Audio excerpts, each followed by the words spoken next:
नमस्कार, आप देख रहे हैं न्यूज़ 18 का डिजिटल प्लेटफॉर्म। मैं हूं आपके साथ मेनका चौधरी और आज बातचीत की शुरुआत एक सवाल के साथ में करती हूं। क्या आपके साथ भी ऐसा होता है कि आप फ़ोन उठाते हैं किसी को कॉल मिलाने के लिए और भूल जाते हैं कि किससे बात करनी है? कभी कॉल लगा दिया तो ये भूल जाते हैं कि बात क्या करनी थी। एक कमरे से दूसरे कमरे में जाते हैं किसी काम के लिए और जब वहाँ पहुँचते हैं तो आप भूल जाते हैं आप किस काम के लिए आए थे। आपने अपना वार्डरोब तो खोला लेकिन ये भूल गए कि वार्डरोब क्यों खोला। अगर ऐसा है तो सचेत हो जाइए। कई बार आपको लगता होगा कि काम बहुत ज़्यादा है, वर्कलोड बहुत ज़्यादा है, इस वजह से ये परेशानी हो रही है। कई बार ऐसा लग सकता है कि शायद आपका कंसंट्रेशन उतना काम नहीं कर रहा है या उम्र हो चली है और हम भूलने लगे हैं। ये तमाम बातें हमारे जहन में आती हैं, लेकिन एक्चुअल में ये है क्या? क्या ये कोई समस्या है जिस पर बहुत ज़्यादा सतर्क होने की ज़रूरत है? आजकल डिजिटल डिमेंशिया इस वर्ड की चर्चा बहुत ज़्यादा हो रही है, तो इसे समझने की कोशिश करते हैं। डॉक्टर अंशुमन जी इस वक्त हमारे साथ न्यूज़ रूम में मौजूद हैं और उन्हीं से समझते हैं जो पूरे विस्तार से बताने वाले हैं। सबसे पहले डॉक्टर साहब ये बताइए, डिजिटल डिमेंशिया है क्या और ये कैसे हमारे युवाओं के, बच्चों के दिमाग को खोखला बना रहा है? बहुत बढ़िया। देखिए, अगर न्यूज़ चैनल ऐसे वैज्ञानिक टॉपिक लेके आने लगे तो वाकई जो हमारा संविधान का section article 51A section H कहता है, citizen of India should have scientific temper. तो वाकई ये संवैधानिक बात पूरे भारत में फैल जाएगी कि हमारे लोग वैज्ञानिक सोच वाले हो जाएंगे। ये बड़ी अच्छी पहल है आपकी। धन्यवाद। अब डिमेंशिया पहले समझे क्या है। आमतौर पे डिमेंशिया से लोग समझते हैं, डिमेंशिया की स्पेलिंग समझ लिए, DEMENTIA है, S और C नहीं है। डिमेंशिया भुलक्कड़पन, आमतौर पर बस इतना लोग समझते हैं, भूल जाना इज डिमेंशिया। नहीं, एकाग्रता में कमी, बेचैनी, इनएबिलिटी टू थिंक, सोचने की क्षमता खत्म हो जाना और भुलक्कड़पन, अगर इन चारों का सम्मिश्रण हो जाए इसको डिमेंशिया कहते हैं। आमतौर पे डिमेंशिया ओल्ड एज, बुढ़ापे का लक्षण हुआ करता था। आप सुनते होंगे कि नाना जी, दादाजी 90 साल के हो गए, भूल जाते हैं। अब तो उम्र हो गई, अब उम्र हो गई। ये एज के कारण न्यूरो डिजेनरेटिव, मतलब ब्रेन की नसें कमजोर होने लगती थी, सूखने लगती थी, तब ये समस्या होती थी। उसके बाद आया प्री सेनाइल डिमेंशिया, मतलब बूढ़े होने से पहले भुलक्कड़पन होना, अधेड़ उम्र, अधेड़ उम्र, जिसको अल्जाइमर डिजीज का नाम दिया गया। चलिए जी, उसको भी कर लिया। उसमें कहा गया कि ब्लड वेसल की कमी हो गई, जिसके कारण हार्ट अटैक, स्ट्रोक और डिमेंशिया भी हो रहा है। लेकिन उसमें शुगर एक मेजर रिसर्च में आ रहा है, शुगर बहुत बड़ा कारण है उस डिमेंशिया का, प्री सेनाइल का, जो 40-45 की उम्र, 40-45 के। चीनी की मात्रा जो ज़्यादा करते हैं, मोटापा ज़्यादा हो गया उनमें। अब आते हैं digital dementia. Digital word signifies, मतलब कुछ रिलेटेड टू डिजिटल वर्ल्ड, मतलब आपके मोबाइल कंप्यूटर से रिलेटेड है और साथ में ये समस्या चारों, भुलक्कड़पन, एकाग्रता की कमी, इनएबिलिटी टू थिंक, और ये सब होने लगा। ये हुआ क्यों? ये 2012 में एक फ्रेंच न्यूरोसाइंटिस्ट है, उसने टर्म कॉइन किया। उसके पास से यंग लड़के, बच्चे, यंग एडल्ट आने लगे जिनको ये समस्या हो रही थी कि एकाग्रता नहीं हो रही है, बेचैनी रहती है, मैं भूल जाता हूँ, सोचने की क्षमता चली गई। पहले मैं बहुत अच्छा परफॉर्मर था, अब मैं सोच नहीं पाता हूँ, टफ टास्क में मैनेज नहीं कर पाता हूँ जी। तब उसने सोचा कि ऐसा क्या है। MRI स्पेक्ट्रोस्कोपी होती है ब्रेन की, देखा सब नॉर्मल है, एज नहीं है इसकी, ब्लड वेसल्स नॉर्मल हैं। तो फिर उसने ढूंढ के कोलैबोरेटिव फाइंडिंग बनाई और कहा कि ये डिजिटल डिमेंशिया है। मतलब जो फ़ोन का, मोबाइल का, कंप्यूटर का, लैपटॉप का, मतलब किसी भी तरह से स्क्रीन टाइम का इस्तेमाल जिनका ज़्यादा है, उनमें ये समस्या आ रही है। उसको वर्चुअल वर्ल्ड में रहना डिजिटल डिमेंशिया का एक बहुत बड़ा कारण है। ये उसने फिर फाइनलाइज किया कि जो लोग एक काल्पनिक दुनिया में जी रहे हैं, स्क्रीन टाइम जिनका ज़्यादा है, अटेंशन स्पैन कम होता है, मतलब more the screen time less the attention span, मतलब वो व्यक्ति टिक ही नहीं पा रहा है एक जगह, एक काल्पनिक दुनिया में है, उसको आसपास की दुनिया से कोई मतलब नहीं है, और ये आज हमारे जीवन का हिस्सा बनता जा रहा है। अब यहाँ एक और सवाल है, देखिए स्क्रीन टाइम मजबूरी है। अगर वो बच्चा है, कोई स्टूडेंट है, तो पढ़ने के लिए उसके सामने स्क्रीन खुला होता है, लैपटॉप देख रहा है या फिर वो फ़ोन पर वक्त बिता रहा है, होमवर्क भी अब फ़ोन पर आ रहे हैं। अगर बड़े हैं, ऑफिस जाते हैं, तो वहाँ पर काम करना होता है। तो ये बताइए, क्या अगर हम जो कंटेंट देखते हैं वो भी मैटर करता है, या काम की भी चीज़ अगर हम लैपटॉप पर देख रहे हैं उसकी वजह से भी डिजिटल डिमेंशिया हो सकती है? क्योंकि हम तो काम कर रहे हैं, हमें लग रहा है हम तो काम कर रहे हैं। आपकी सोच को तो मैं सल्यूट करूं क्योंकि इतना इन डेप्थ सवाल बहुत कम लोग मुझसे पूछते हैं। क्या हर स्क्रीन टाइम हमारे ब्रेन के लिए खतरनाक है? आंसर इज नो, जो आपने पूछा। इसको डिवाइड हम करते हैं passive screen scrolling, active passive screen scrolling. इसका क्या मतलब? पैसिव स्क्रीन स्क्रॉलिंग, जिसको हम कहते हैं हेडोनिस्टिक स्क्रीन स्क्रॉलिंग। हेडोनिज्म का मतलब सुखवाद, मतलब पर्पस कुछ नहीं है, आप सबकॉन्शियस माइंड से ज़ॉम्बी स्क्रॉलिंग कर रहे हैं। अब देखिए, ये एक रिसर्च आई न्यूयॉर्क की, जिसने दिखाया कि एक महीने में एक इंसान ऑन एन एवरेज 12 किलोमीटर अंगूठे से स्क्रॉल करता है। 12 किलोमीटर 12 किलोमीटर। आज इंसान 12 किलोमीटर पूरे महीने में पैदल नहीं चल रहा है, नहीं चल, लेकिन अंगूठे से मोबाइल को स्क्रॉल कर रहा है 12 किलोमीटर। तो ये पैसिव स्क्रॉलिंग हेडोनिस्टिक, जिसको कहते हैं, ब्रेन में एक तत्व रिलीज होता है डोपामिन। वो डोपामिन आपको कहता है मोर। अब आप गुम हो गए सोशल मीडिया को स्क्रॉल करते हो, ये पैसिव स्क्रॉलिंग हुई। एक्टिव स्क्रॉलिंग आपका टास्क है, एक्सेल शीट है, कंटेंट है, क्रिएटिविटी टाइप कर रहे हैं, या कोई ऐसा काम कर रहे हैं जैसे आपने कोई योग का एक्सरसाइज का वीडियो लगा रखा है मोबाइल पे और आप एक्टिवली एक्सरसाइज कर रहे हैं। इसको कहते हैं एक्टिव पैसिव डिजिटल वर्ल्ड। इसका मतलब ये हुआ कि एक्टिवली आपका ब्रेन पूरे टाइम प्रोसेस कर रहा है चीज़ों को और नए टास्क के लिए कर रहा है। इसमें ब्रेन में रिलीज होता है सेरोटोनिन, वो बाद में देता है कंटेनमेंट, संतोष, अच्छा लगा, आज कोई नई चीज की। भले ही उसकी लाइट से आंखों को परेशानी हो जाए, लेकिन एटलीस्ट डिजिटल डिमेंशिया नहीं होगा अगर आप किसी पर्पस से सिस्टम पे हैं। एक्टिव पैसिव इसलिए बोलते हैं, एक्टिव पैसिव इसलिए बोलते हैं। पैसिव मीन्स आप चल नहीं रहे हैं, बट आपका ब्रेन एक्टिवली काम कर रहा है, और एक है ब्रेन पैसिवली काम कर रहा है, जो दिखाया जा रहा है आप देखते जा रहे हैं। तो passive screen scrolling digital dementia का कारण है, active passive screen scrolling digital dementia का कारण नहीं। एक दिन में किसी बच्चे के लिए कितना स्क्रीन टाइम अलाउ है? एक्टिव स्क्रीन टाइम का जो फॉर्मूला है, अवेक टाइम का 12 से 15% स्क्रीन टाइम अलाउड है। अवेक टाइम, अब जैसे 8 घंटे अगर सोना है, बाकी 16 घंटे बचे, तो 16 घंटे का 12 से 15%, तो मोटे तौर पे रखिए 2.5 से 3 घंटे मैक्सिमम अलाउड है एक दिन। एक्टिव मतलब किसी पर्पस से, किसी पर्पस काम से टोटल इसका 70% एक्टिव होना चाहिए।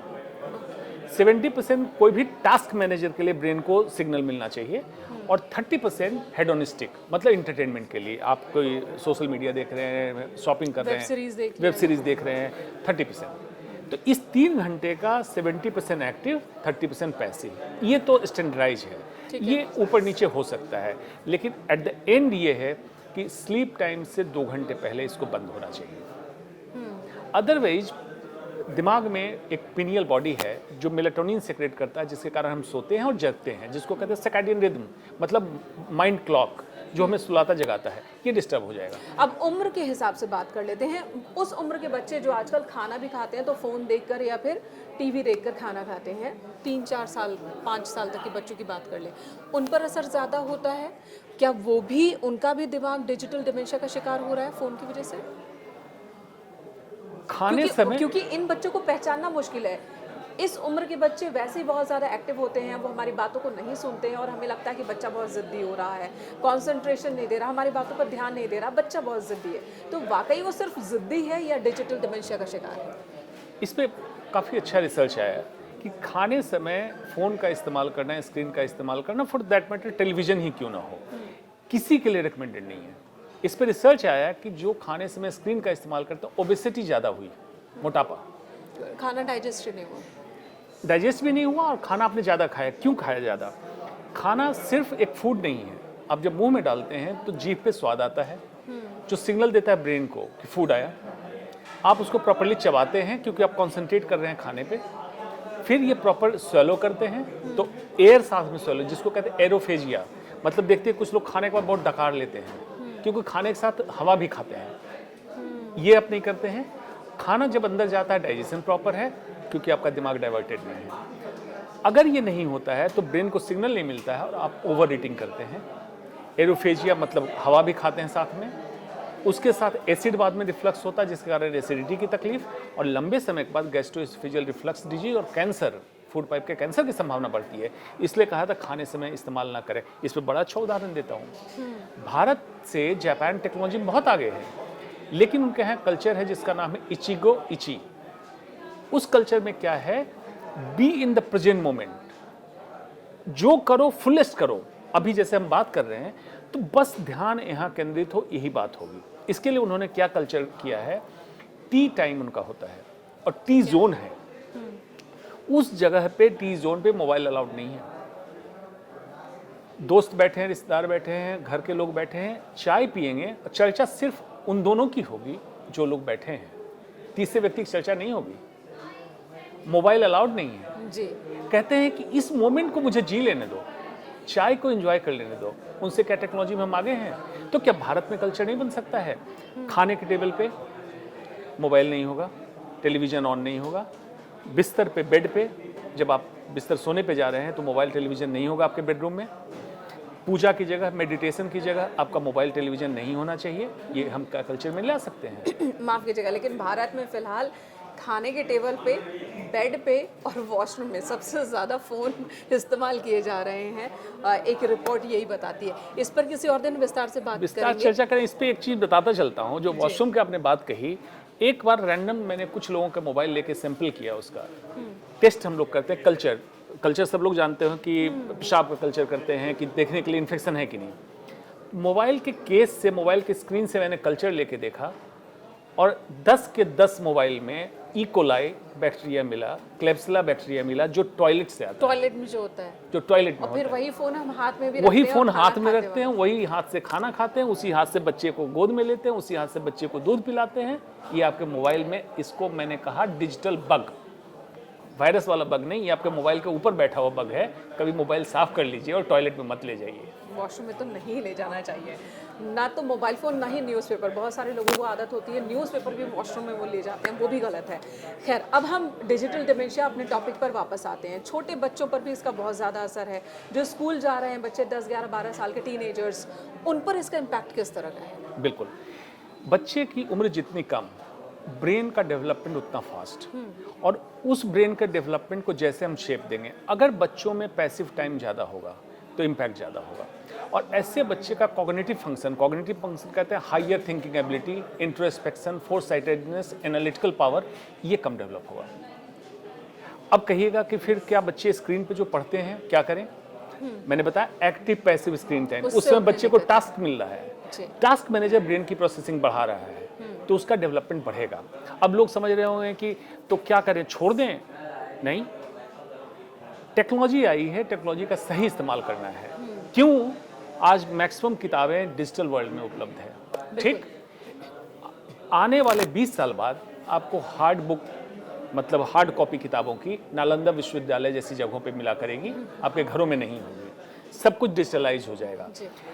एक आने वाला समय artificial intelligence, super computer, quantum computer का ज़माना आ रहा है, और ये आएगा। सुलेमान मुस्तफ़ा एक आर्टिफिशियल इंटेलिजेंस का मास्टर है, उसने किताब लिखी द कमिंग वेव। उसने कहा कि ये वेव है, no one can stop it, ये आएगा। तो हमें इसको क्रिटिसाइज नहीं करना है कि मतलब मोबाइल मतलब एकदम खराब। मैंने क्या कहा, एक्टिव और पैसिव में लाइन खींचना है। डोपामिन मतलब हेडोनिस्टिक स्क्रॉलिंग, और सेरोटोनिन मतलब हैप्पीनेस कंटेनमेंट स्क्रॉलिंग, इसमें डिफ्रेंशिएट करना है। कहाँ इस्तेमाल करना है, कहाँ नहीं करना है, इसको तय करना। No mobile zone. यही आजकल नहीं हो पाता। लोग काम के लिए भी फ़ोन उठाते हैं और पता चला कि इंस्टा ओपन किया, वहाँ शॉर्ट्स दिख रहे हैं, यूट्यूब ओपन किया किसी सर्च के लिए और वहाँ पर शॉर्ट्स आ जाते हैं और फिर एक के बाद एक स्क्रॉल करने लगते हैं। शॉर्ट्स का चलन जैसे जैसे बढ़ा है, डिजिटल डिमेंशिया, ये प्रॉब्लम उतनी ज़्यादा गंभीर होती जा रही है। बिल्कुल, जितना fast scrolling time, attention span उतना खराब। तो शॉर्ट्स, रील जो ये करते हैं, एक दिन में ऑन एन एवरेज जो रील व्यूअर्स हैं 250 रील देखते हैं। 250 उतने कंटेंट याद नहीं रहते। बिल्कुल, इसमें मेमोरी हो ही नहीं सकती है। मेमोरी को फिक्स होने के लिए ब्रेन कैसे प्रोसेस करता है, कोई भी चीज़ हम लेते हैं विजुअल, मतलब आंखों से देखते हैं, ब्रेन कानों से सुनते हैं, ब्रेन उसको प्रोसेस करता है, प्रोटीन बना के उसको मेमोरी में स्टोर करता है। इतना समय आपने देखा नहीं, दिया नहीं और स्क्रॉल कर दिया, ऊपर चले गए। जब तक ये प्रोटीन बन रहा था तब तक आपने चेंज कर दिया। अब ये क्या हुआ, बिजारे हो गया, एबनॉर्मल हो गया। जैसे आप देखते हैं कंप्यूटर कभी एबनॉर्मल हो जाता है, एबनॉर्मल बिहेवियर करता है, ब्रेन एबनॉर्मल बिहेवियर करता है। कंफ्यूज होता है, कुछ मेमोरी यहाँ की, कुछ मेमोरी यहाँ की। अब आपको वियर्ड बिहेवियर आने लगा, कई चीज़ों का सम्मिश्रण आपने बनाया और रात में सपने में कुछ अब नॉर्मल चीज़ें आ रही हैं। आप जब बात कर रहे थे, अब नॉर्मल बातचीत कर रहे हैं, लोग कह रहे हैं हुआ क्या है तुमको, तुम नॉर्मल बातचीत नहीं करते हो। ये इसके कारण हुआ, मेमोरी लॉस होने लगा, आप भूलने लगे, चीज़ें याद नहीं रहती, हमने स्किप करना शुरू कर दिया। इसकी आदत हो गई। क्योंकि अटेंशन स्पैन इतना कम है कि जैसे आपने शुरुआत की थी, आपने फ़ोन उठाया, किसी को फ़ोन भूल गए, किसको करना है, फ़ोन उठाया, याद तो है किसको किया, किस लिए किया, भूल गए, चाबी रखी, भूल गए। अटेंशन स्पैन नहीं है आपका, आप प्रेजेंट मोमेंट में जी ही नहीं रहे हैं, वर्तमान की स्थिति में नहीं है। यानी कि शॉर्ट्स, रील्स, वीडियोस और वेब सीरीज, इसमें देखा जाए तो वेब सीरीज इज बेटर। अगर देखना वेब ही है सीरीज तो वो में देखें। एक कांस्टेंट आपका फ्लो आ रहा है, मेमोरी सेटल हो रही है, स्लो ट्रांजिशन है। आप जब भी देखेंगे तो बहुत फास्ट मेमोरी की प्रॉब्लम नहीं, अटेंशन स्पैन की प्रॉब्लम नहीं आएगी। शॉर्ट्स में, रील में अटेंशन स्पैन की प्रॉब्लम आएगी। तो ये उतना डैमेजिंग है for digital dementia is concern. कैसे पता चले कि डिजिटल डिमेंशिया के शिकार हो गए हैं? बहुत बढ़िया, फिजिकल एंड बिहेवियरल, दो चीज़ें देखनी है। उस इंसान की गर्दन ऐसे रहेगी, नॉर्मल बैठेगा, नॉर्मल चलेगा। क्यों? पीछे जो मसल है वो स्ट्रेच हो जाती है और आदत हो जाती है ऐसे करने की, क्योंकि स्क्रॉलिंग ज़्यादा करता है। सड़क पे भी चल रहे हैं, सड़क पे भी चल रहे हैं तो हाथ ऐसे चलेगा, कंधा झुका होगा, जिसको कहते हैं स्लॉच, ये। और हाथ की पोजीशन मैक्सिमम ऐसे रहेगी, मतलब स्क्रॉलिंग पोजीशन में। तीन चीज़ें। बिहेवियर क्या होगा? आपसे बात कर रहा है एक सर्टेन टॉपिक पे, सडनली वो किसी और टॉपिक पे चला जाएगा, क्योंकि आदत वही, बेचैनी है, आदत वही हो चुकी है कि फास्ट चेंज करो। कुछ टॉपिक पे बात हो रही थी, किसी और की चर्चा हो जाएगी, आपको लगेगा कि ये इनकोहेरेंट बात कर रहा है, नहीं, उसका अटेंशन स्पैन ऐसा हो गया, डिजिटल डिमेंशिया का शिकार है।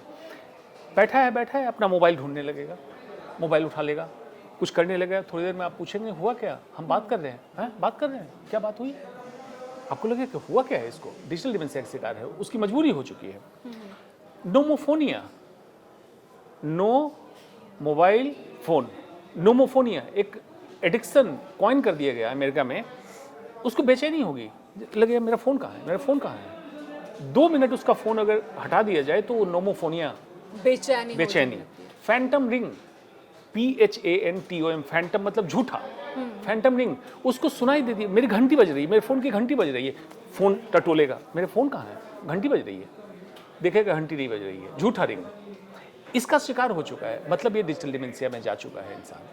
उसको लेकिन वापस ला सकते हैं कि ब्रेन को भी उतना डैमेज नहीं हुआ है कि वापस नहीं आ सकता। एक्चुअल डिमेंशिया नहीं है ये वापस आ सकता है। जरूरत है, ये हैबिचुअल है, हैबिट है, हैबिट के बाद एडिक्शन होता है, एडिक्शन के बाद एक्चुअल ब्रेन डैमेज होता है। तो इस हैबिट और एडिक्शन के स्टेज से हम इसको वापस ला सकते हैं ऐसे इंसान को, और ये नॉर्मल इंसान हो सकता है। सिर्फ उसको लाइन खींचनी है पैसिव और एक्टिव पैसिव स्क्रॉलिंग में।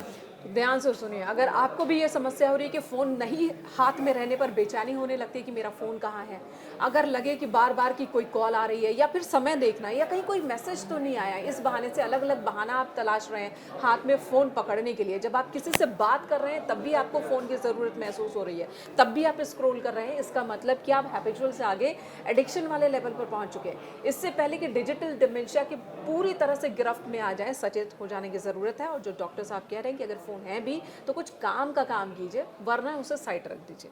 बिल्कुल, एंटरटेनमेंट का मैंने बताया कि स्क्रीन टाइम का 30% आप हेडोनिस्टिक मतलब एंटरटेनमेंट के लिए इस्तेमाल कीजिए, 70% एक्टिव के लिए इस्तेमाल कीजिए। डिजिटल डिटॉक्स की जरूरत है। यस, मैं इसी टॉपिक पे आ रही थी। कई बार ऐसा लगता है कि हम बोर हो रहे हैं, चलो फ़ोन पर कुछ देख लेते हैं, एंटरटेनमेंट हो जाएगा, लेकिन जब आधे 1 घंटे बाद फ़ोन रखते हैं तो हम कहीं ज़्यादा डिप्रेस्ड होते हैं। ये भी इसकी वजह से? एग्जैक्टली, डिप्रेशन एंग्जाइटी बहुत बड़ा कारण हो चुका है सोशल मीडिया। उसका रीज़न ये है कि आप बोर हो रहे थे या शायद कुछ करने को नहीं था, तो कुछ न करने से अच्छा है फ़ोन देख लो। आपने सोचा, चले गए सोशल मीडिया पे, किसी दोस्त ने डाला विजिटिंग टू स्वीडन, जो कहा जाता है कि दिखाया जाता है वो सारा झूठा है, क्योंकि वहाँ सब कुछ बनावटी दिखाया जा रहा है। वो सेलेक्ट करके दिखाया जा रहा है जो उसको मार्केट में पोर्ट्रे करना है, जो एक्चुअल है वो कोई नहीं दिखाना चाह रहा है। कोई नहीं दिखाना चाह रहा। फोटोज में फिल्टर वाले होते हैं। बिल्कुल, एग्जैक्टली, फिल्टर वाले होते हैं। अच्छा, तो आप वहाँ गए, ये प्रोग्रेस देखा, किसी अपने जिनसे दोस्ती थी लड़ाई हो गई, अपने दोस्त को उनके साथ कहीं पार्टी करते देखा, आपको टेंशन। किसी के कपड़े देख लिए, उससे टेंशन। मतलब 50 टेंशन। आप जब लौटे उससे बाहर वर्चुअल वर्ल्ड से, तो आप और चिंतित हो गए, डिप्रेशन में चले गए, एंग्जाइटी होने लगी, क्या हो रहा है, आप बेचैन हो गए। बेचैनी में इंसान क्या करता है, अब यहीं से शुरुआत होती है आपके फिजिकल इलनेस की। Digital dementia, physical illness. बैठ के आप देख रहे हैं, आपको पता नहीं चल रहा है, मोबाइल उठा के देख रहे हैं, घंटों बीत गए। उस समय आप कुछ जूस भी पी रहे हैं, कोल्ड कॉफ़ी भी पी रहे हैं, कुछ हेडोनिस्टिक ईटिंग भी कर रहे हैं, कुछ खा भी ले रहे हैं मोटापे का कारण। अब आप मोटे भी हो रहे हैं, डिजिटल डिमेंशिया के भी शिकार हो रहे हैं। जब आप बाहर निकले, जब होश में आया 1.5 घंटे बाद कि मैं कर क्या रहा हूँ इतनी देर से, तो आप डिप्रेशन में चले गए। डिप्रेशन में इंसान सबसे पहले मीठा खाता है। फ्रिज का दरवाजा खोला, चॉकलेट मिठाई जो भी सामने दिखा खा लिया, क्योंकि अब उसको डोपामिन का सर्ज चाहिए। डोपामिन कहता है मॉलिक्यूल ऑफ मूड। इस पे एक बड़ी अच्छी किताब है, डोपामिन डिटॉक्स, कि डोपामिन आप इतना सर्ज ले चुके थे, अब जैसे आप वर्चुअल वर्ल्ड से बाहर आए तो दिमाग कह रहा था और चाहिए। अब कह रहे मुझे वहाँ जाना नहीं, अब मैं नहीं दूँ। तो आपने क्या किया, डोपामिन दूसरी जगह से लिया, मीठा खा के, वो भी डोपामिन देता है। शराब पी के डोपामिन देता है, चाय पी के डोपामिन, ये आपका सिगरेट डोपामिन, ये सारी चीज़ों में आप उलझ गए। Again physical illness. देखिए कितनी बड़ी मकरजाल है। जो फोन, जो इंटरनेट, जिसे लेकर कहते हैं कि दुनिया मुट्ठी में, एक्चुअल में यही इंटरनेट और यही फ़ोन, अगर इसका आप गलत तरह से इस्तेमाल कर रहे हैं तो ये आपको दुनिया से दूर ले जा रहा है। मेंटली आप दुनिया से कट रहे हैं, अपनों से कट रहे हैं, परिवार से कट रहे हैं और ख़ुद से भी कट रहे हैं। अपना कॉन्सेंट्रेशन, अपनी संतुष्टि सब खो रहे हैं और डिजिटल डिमेंशिया की यहीं से शुरुआत हो जाती है। अब जैसे अभी आप पॉडकास्ट सुन रहे हैं, ये आपका एक्टिव पैसिव है। आपके दिमाग को हमने झकझोर दिया है, ये एक्टिव पैसिव है। सोचने पर मजबूर किया है, ये पैसिव नहीं है। आप स्क्रॉल नहीं कर रहे हैं, आपको हमने रोका हुआ है, आप देख रहे हैं। इसी एक्टिव पैसिव में आप अगर जाएं तो डिजिटल डिमेंशिया से बचेंगे, ओबेसिटी से बचेंगे, कई बीमारियों से बचेंगे। आपको जरूरत है पैसिव स्क्रॉलिंग छोड़ने की, लाइन खींचने की जरूरत है कि कहाँ तक जरूरी है, कहाँ जरूरी नहीं है। डिजिटल डिमेंशिया अगर हो जाए, कोई इसका शिकार हुए, तो कैसे वापस आए? अगर हमारे घर में कोई ऐसा है जो परेशान है और फ़ोन छोड़ नहीं पा रहा है, उसे कैसे वापस? बिल्कुल। क्या इसका मेडिकल कोई ट्रीटमेंट है या आध्यात्मिक? बिल्कुल। इसमें देखिए, पहले तो ये समझ लें, यहाँ तक दर्शकों ने सुना, अब ये सोच रहे होंगे तो क्या आज से फ़ोन छोड़ दें? बिल्कुल नहीं छोड़ना है। टेक्नोलॉजी आएगी, टेक्नोलॉजी से हम बेहतर हो रहे हैं। अब पूछिएगा क्या भविष्य जो बच्चों का है खराब हो चुका है? भविष्य हमसे बेहतर हो चुका है। क्यों? मैं जब मेडिकल स्टूडेंट था तो नेशनल मेडिकल लाइब्रेरी आना पड़ता था रेफरेंस निकालने के लिए, दिल्ली। आज बच्चे, आज अमेरिका में रिसर्च होता है, इंग्लैंड में रिसर्च होता है, भारत में इंस्टेंट उसी समय पढ़ते हैं। ये जो फासला था बड़े शहरों का छोटे शहरों का, खत्म हो गया। आज कोई भी बच्चा कहीं बैठ के पढ़ सकता है। जरूरत है सिर्फ जागरूक होने की। कैसे जागरूक होने की जरूरत है, जो आपने सवाल पूछा। पहली बात, एक्सेप्ट करें कि आप इस पे एडिक्ट हो चुके हैं, नॉर्मल नहीं है। एक्सेप्ट करें, बुराई नहीं है, हो सकता है। आज शुरुआत करनी है। शुरुआत क्या करनी है? एक्सेप्ट करें, अपने टाइमलाइन को डिसाइड करें। हर फोन पे ऐप बेस्ड स्क्रीन टाइम की हिस्ट्री आती है। आप फिक्स करें कि कौन से ऐप को आप ज़्यादा देखते हैं। फॉर एग्जांपल यूट्यूब, नेटफ्लिक्स, जो भी, सब पे फिक्स करें इतने मिनट से ज़्यादा मुझे नहीं देखना है। वीकली रिपोर्ट आएगी आपकी, फ़ोन पे अवेलेबल है, कि एक वीक में कितना आपने कम किया, पिछले हफ्ते से इस हफ्ते कितना कम किया, उसको रिड्यूस करें। जब भी आपको हेडोनिस्टिक स्क्रॉलिंग, जिसको ज़ॉम्बी स्क्रॉलिंग, मतलब बिहेडेड, दिमाग नहीं काम कर रहा है लेकिन आप स्क्रॉल कर रहे हैं, ज़ॉम्बी स्क्रॉलिंग का मन करे, सचेतन की अवस्था में आ जाना है, अलर्ट होना है, मोबाइल छोड़ना है, उठना है, वॉक करने लगना है।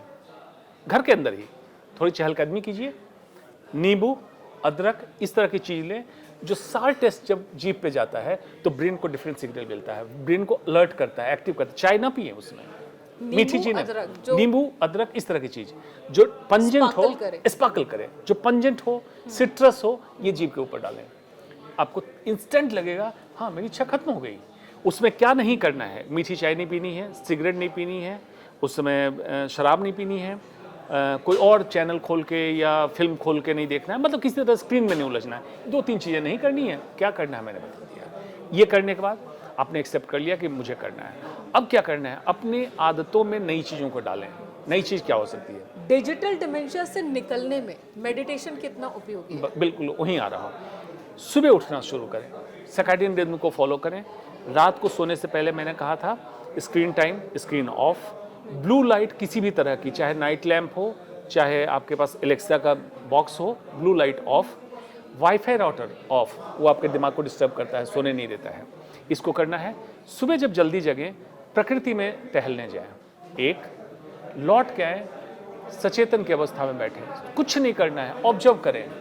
उस समय स्टार्टिंग के 14 डेज बड़ी बेचैनी होगी। 14 दिन में क्यों कहता हूँ, एक अच्छी किताब है एटॉमिक हैबिट, वो कहता है कि अगर कोई आदत आप 14 दिन कर लो तो आपकी आदत में शुमार हो जाता है। 14 दिन आप इसको करें, सचेतन की अवस्था में बैठे, थॉट्स आएंगे, आने दें, कुछ उससे लड़ने की जरूरत नहीं, उसमें थॉट्स ऐसे ऐसे आएंगे। उस समय मैं स्क्रॉल कर रहा था, ये दिखा था, सब आएगा, आने दो, वो जा रहा है, फ्लो होने दो, जा रहा है। उसके बाद आप आती जाती सांस पे फोकस करें। जैसे आप फोकस करेंगे तो आपको रियलाइज होने लगेगा धीरे धीरे कि आप उसके गिरफ्त में थे, अब आप निकलने लगे। जब निकल के बाहर आ जाएंगे तब आपको रियलाइज होगा कि जीवन के कितने घंटे या कितने महीने आप बर्बाद कर चुके थे और साथ में बीमार भी हो रहे थे। अब उससे निकलने की जरूरत है। तो बहुत ज़रूरी है, खासकर जब हम टेक्निकली ग्रो कर रहे हैं, जब टेक्निक से हमारा आमना सामना कहीं ज़्यादा बढ़ रहा है, तो एक लकीर खींचने की कि हम पॉजिटिव उसका इस्तेमाल कैसे कर सकते हैं और नेगेटिव इम्पैक्ट से कैसे खुद को बचा सकते हैं, वो एक लकीर से ही संभव हो सकता है। बहुत बहुत धन्यवाद आपका डॉक्टर साहब, तमाम जानकारी डिटेल में बताने के लिए। और अगले हफ्ते फिर किसी नए मुद्दे पर इसी तरह से करेंगे चर्चा। अगर आपके पास भी कोई समस्या है तो आप हमारे कमेंट सेक्शन में वो समस्या डाल सकते हैं। अगर आप चाहते हैं किसी टॉपिक पर हम चर्चा करें डॉक्टर साहब से, तो आप वो टॉपिक भी हमारे कमेंट सेक्शन में डाल सकते हैं। अगली बार हम उस पर भी चर्चा करने की कोशिश करेंगे। इस वक्त बहुत बहुत धन्यवाद हमारी बातचीत को, चर्चा को सुनने के लिए।